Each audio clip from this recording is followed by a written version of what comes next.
Okay, so this is how it would work. If you're taking the derivative of this, this is kind of difficult because there's a variable inside the exponent. We can use logarithms to help us do this. So if I had f of x right here, and I was taking the derivative of it, or I'm sorry, the natural log of it. So I'm taking the natural log of both sides. I would have x to the x right here. Now I can use a rule. So this is here's a rule. The rule is if you had like a logarithm, let's see, base b with an a and x right here, this actually equals x times log, base b of a. Whenever you have an exponent inside of a logarithm, you can drop it. It's actually multiplying. So over here, I can take this x and I can drop him. So now I have x times natural log of x, and that equals the natural log of f of x.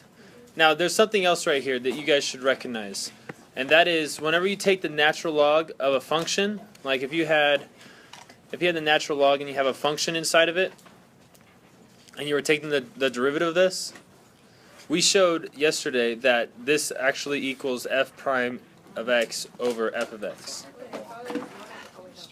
No, this is what you get. Now, you could get this by just doing a chain rule right here. So you would take the derivative of the outside one, then you take the derivative of the inside one, and then you multiply them together, you would get this. So because of this right here would equal this when we take the derivative of it. So our next thing to do, after we did the natural log thing, now that we got this guy out of the exponent spot, is to take the derivative of both sides. So we're going to take the derivative of this, and we're going to take the derivative of this. So this is going to be f prime of x over f of x. And on the other side, I have to take the derivative of this right here. Now here we have two functions of x multiplying to each other. And we know that if we're taking the derivative of two functions that are multiplying to each other, then we'd have to do the product rule. So it would be f prime of x times g of x plus g of x, or g prime of x, times f of x. So we're going to use this guy right here.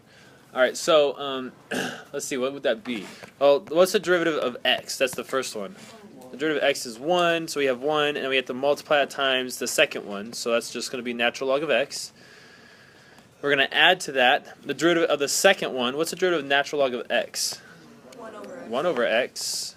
Okay, and we have to multiply that times the first one. When we simplify, this is what we get. We get f prime of x over f of x. And this is natural log of x plus, what is that? Yeah, 1.